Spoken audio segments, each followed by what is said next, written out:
Hey, how you doing? This is RJ. So today, before I even begin, I'll have to apologize if you hear the wind whipping in the background in this video, because that's one of the pleasures of living in the middle of nowhere. So what I want to talk about today is one of the comments I got in my Superman Smashes the Klan video. Because what I was talking about partly in that for a very brief second was the fact that in current comics, DC of course had to get a Chinese American son of a Chinese immigrant family in order to write a story about the children of Chinese immigrants. And I referred to this as racist. And I'll get back to that in a second. And the comment that was left off of that statement was the fact that, yes, this may be racist. However, don't you think that if you have, for example, an Asian writer writing an Asian, or the other example he gave was a disabled writer writing a disabled character, don't you think that they write a better character? Doesn't the Asian write a better Asian character and the disabled person write a better disabled character? Insofar as the story is a character-driven story, doesn't that make it a better story? And my answer to that question is no. It is emphatically no. Now, that is a very good question and a good question to discuss, so much so that I'm doing this video, but it is no. Now, before I can even get into the meat of why it is no, first I'm going to talk about this situation for a second, and then I'm going to define my terms about what I'm talking about. So the situation is that in most comic companies right now, especially Marvel, because they do this for, I would say, 80% of their books. If you have a character who is of a certain skin color, you have to get someone of that skin color to write that character. Or if you have, for example, a Muslim character, you have to get a Muslim writer in order to write the Muslim character. If you have someone of Y sexuality, you need to get someone of Y sexuality to write that character. And this, by the way, goes not just for their writers. It also goes for other things like their voice actors, even for some of their cartoon shows. I'll put that up in the background to show you what I'm talking about. And it even got so bad at one point last year that Marvel tried to write books where they had multiple writers on one title, because they would take a team book. And so they would get the writer of X color skin to write the dialogue of all the characters of X colored skin. You would get the character of Y race to write all the characters of Y race. You would get the writer of Z sexuality to write all of the characters of Z sexuality. And so you had multiple writers on one book, each of them writing specific parts for the specific characters within the story. And I'm sorry, but that is not a story. That is not a cohesive narrative. That is simply the recording of a very boring session of D&D. That's all that is. And they do this all the time now. And I would call this a racist practice. Now, they call it quite the opposite, because they're basing their whole idea upon identity politics, saying that we have these people, and only these people can write these characters, because only these writers can identify with these characters. Because, of course, identity politics takes everyone and shoves them into this little box of their identity markers and makes sure that they're separate from everyone else. So that's the situation. Now let's define our terms. The question was basically, doesn't this allow for the writing of a better character and therefore the writing of a better story? Now we have to define what better is. So let's look at a story itself for just a second. Why does anybody publish a story to begin with? Well, people publish stories in order for them to be read. Really, I'm sure many of us have stories stuck under our beds. We didn't write them to be published. But if you actually publish the thing, either get someone else to publish it or you self-publish it, doesn't matter. When you publish it, you simply want people to read it. That's the point of you publishing a story to begin with. So you want to have your story read by other people. And further, what we're looking at is comics. Now, we could apply this to television or movies or novels or anything. But since we're looking at these types of mediums, what do they all have in common? Well, they have in common the fact that they're an industry, or they're supposed to be an industry. Their base model is they are an industry. And what does any industry want to do? Well, any industry wants to make money. And how do you make money? Well, you get your product to appeal to as many people as possible, and therefore they fork over their money, and you make as much money as possible. So what you're trying to do in an industry is to get as many readers as possible. And you do that through making your story identify with as many readers as possible. So if we're talking about a better story, what constitutes a better story? Well, a better story is one that maximizes the amount of people that it can appeal to. And it appeals to a mass number of people, and not just now, but for a long time to come. So that is what I would say constitutes better when we're talking about stories. Now, I know previously I've been talking about the fact that a story is better if it's a better representation of reality. It's supposed to represent reality. And so the question again is that doesn't an Asian writer represent the reality of an Asian character better than a non-Asian writer? And again, I would say no, because we're talking about a story here. This is a representation of reality within a structure of a narrative, and that narrative has to be understood by the reader in order for them to take in the fact that this is a representation of reality, or an accurate representation of reality. And I'll get into the nitty-gritty of that in just a second, because to move on to answering the question itself, I want to do it in two parts.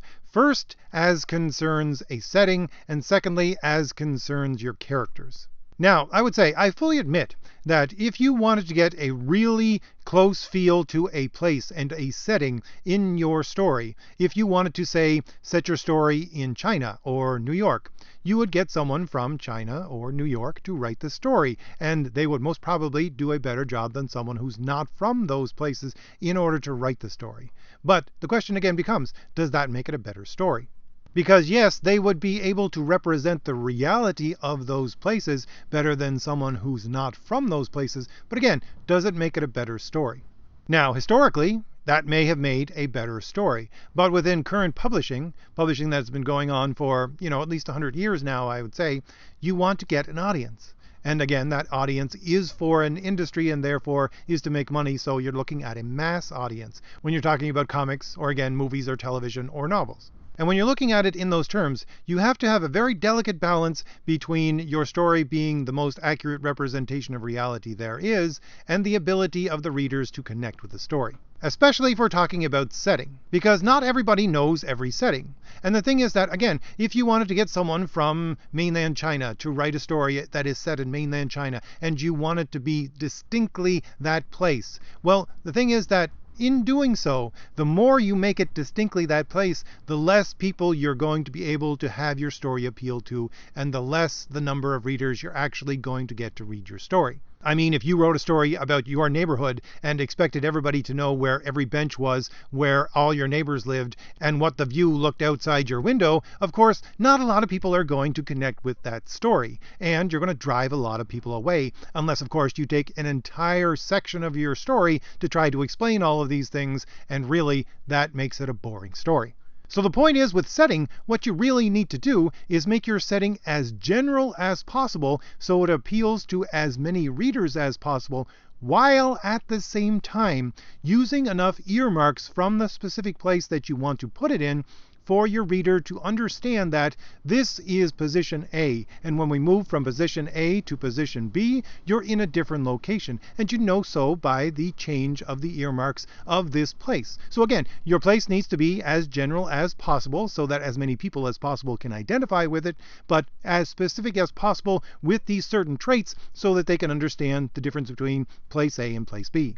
And of course, with a modern story, you'll have all your editors say to you, if they're a good editor, they'll say, look, if this doesn't move the story along, get it out. And so even your places, they're supposed to move the story along. This is what is supposed to happen when you choose a location for your story to begin with. Now, if you look at things like older Marvel comics, they chose New York primarily to set many of their stories in. Why? Because it was a location that most people understood. It was a location that had a sort of cosmopolitan feel to it, so you could have as many encounters as possible, while at the same time it had a nitty-gritty kind of feel, and most people thought about it as, not so much crime infested, but at the very least a place where crime was certainly a major part of life. And so all of these things are a setting that helps drive your story along, because it tells part of the story itself. Another example would be if you have these stories, these older comic stories, where they're focusing on mysticism. Well, where did they put these stories? Well, they put these stories in places like somewhere in the Himalayas or in the bayou. These places that automatically, within the back of the mind of the reader, lets them know that this is a mysterious place, according to what most people think about this place. Now, of course, they had a very limited section that they were appealing to begin with. They already knew that they were writing comics for people in North America, and that was their audience. And so they knew that most people in North America would see this place or that place as a mystical kind of setting, and therefore it would drive the story along. So again, you pick a place that actually moves your story along. That place needs to be described in as general terms as possible so that everybody can identify with it, but at the same time has to have specific earmarks, again, in order to drive the story along, but also in order for the reader to situate themselves within this world. So the thing is that we take that model that I've just talked about and we apply it also to characters. And it is applied in a very unique way. And it is applied in a unique way which your progressive comics simply cannot interact with. Because the thing is that you need to take characters, and they need to be as general as possible for people to identify with them.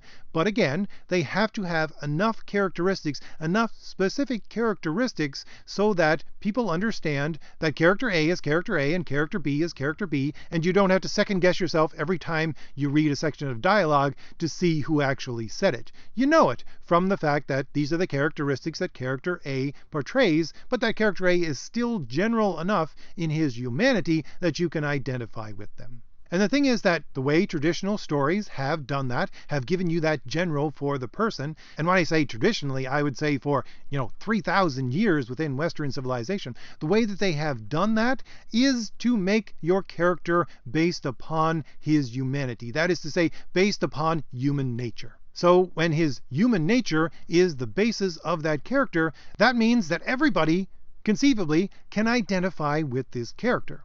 But the thing is that with your progressive writers and the progressive ideology, they have to get rid of any idea of human nature whatsoever. I've discussed this before. Basically, they're coming from a socialist mindset. And the socialist mindset says that we are trying to build this social utopia. This is our end point, and we will organize everything before that end point according to that end point. And in order to get to that end point, in order for this social utopia to take place, we have to have people that will fit within this social utopia. And the only way that we can get people to actually fit within them is to socialize them in order so that they fit into this utopia. And the only way that we can socialize them in this way is for them to be completely and utterly malleable. They have to have no fixed point or no fixed reference within them as part of their humanity. Because if there is any fixed point within their humanity, then your society, which you're trying to build, has to revolve around that to some extent.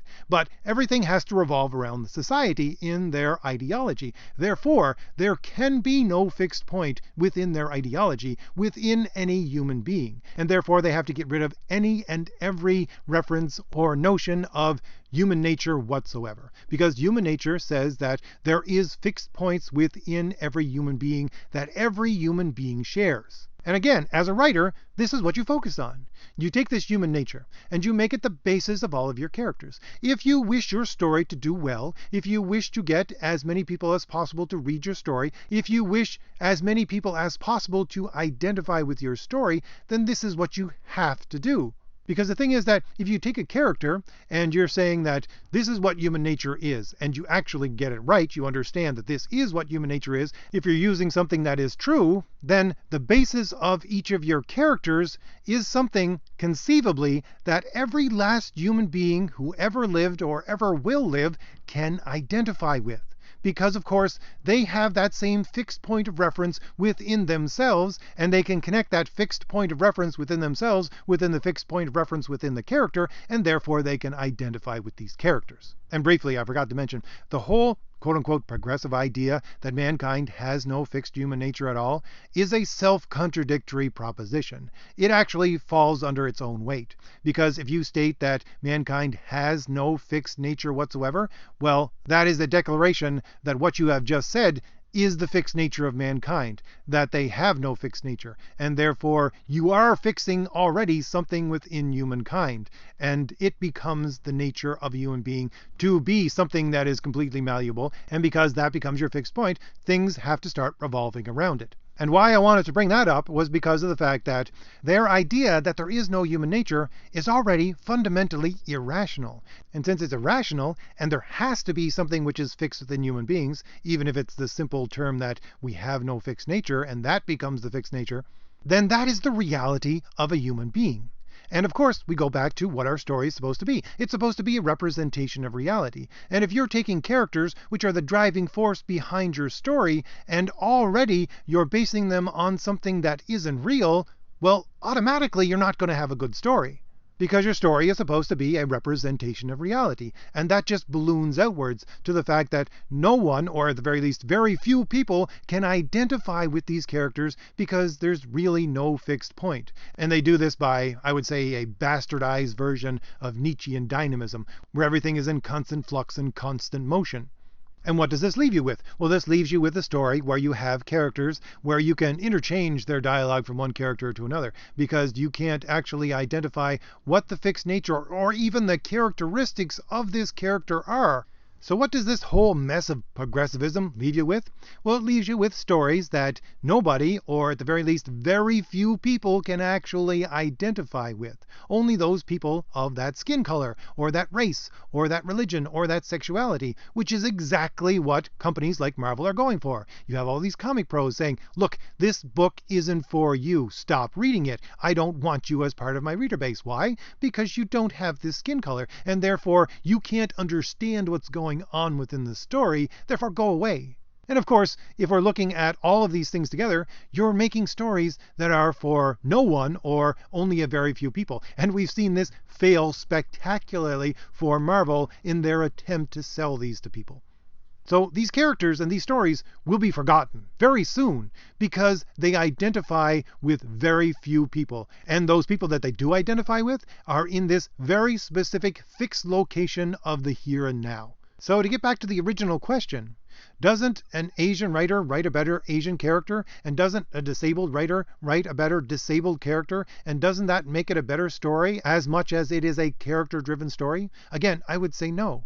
Why? Because the whole point is that a character-driven story is not based primarily upon the characteristics of the character, funny enough. It is based upon the fact that, first of all, you can identify as a reader, and so can the mass of other people out there in the world. They can all identify with this character on a fundamental human level. And it is the identification with that character or those characters on that human level that allows you not only to take in their characteristics, which are going to drive the story along, but it makes those characteristics imprinted within your mind much more readily, because you understand where these characteristics are coming from. You have that general basis that you understand why this character is like they are, why they have the characteristics that they do. And again, when you're looking at that, you're looking at characteristics that are usually based upon choice. The choices of these characters have made them into X or Y kind of character. It's not that they have this accident of this is their skin color, or this is their gender, or anything else. It's based upon a choice. And those choices, again, go back to the old, traditional idea of human nature.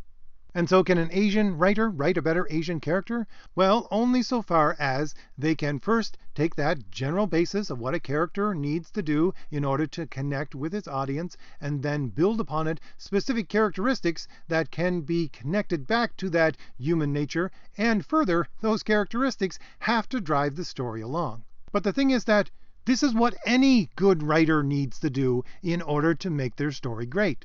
And I would even dare to say that someone not of that nationality or that skin color or that religion or anything else, when they're looking at these characteristics and they're trying to connect them back towards this general idea that connects the reader with the character, they're doing it in a much more objective way, and therefore could probably do it much better than someone who is from this nationality or this place or this religion or anything else. Or to put it in the reverse, I would say that the person of this nationality or this race or whatever would have a harder time explaining to the audience how these things connect together, because for them it's already within their minds, and they would think to themselves, well, everybody understands that, but not everybody might understand that. And so there is more of a chance for that writer to make the mistake of assuming that people understand this or that quality. Whereas the writer who doesn't have that initial understanding between those connections has to look at it more objectively, and then can put it down on the page more clearly, and so the audience can understand it better and more people can connect with the story. And further, for my own part, if we're talking about characters who are heroes, This specifically has to be the case. I've gone over this in a number of videos. If you look at the traditional idea of hero, well, it's based upon these virtues, and these virtues are preceded by right reason. And that right reason is reason in accord with reality. But if your origin point is this progressive idea of a denial of the reality of human nature, then you already are just fundamentally making something completely different than a story. And you're destroying the idea of a hero altogether at the same time. Because not only are you not making a story, you're making something that is propaganda, but you are not basing it upon the reality of human existence, which is one of the things you need to understand within right reason, which leads to virtue, which leads to heroism. And if you don't have that, you don't have a hero. And more than that, the reason why we have heroes throughout our history and throughout our literature is because they speak to us. And these heroes that are great heroes, they are not limited by a place and a time. They speak to us in this fundamental human nature way. We can connect with these characters as heroes because they connect with the thing within us, that part of our human nature that says each of us wants to be a hero. So if I've given you anything new to think about, hit like, hit the shield in the lower right hand corner of your screen to subscribe, and leave me a comment. Tell me what you think about all this. Alright, I'll see you later. Bye.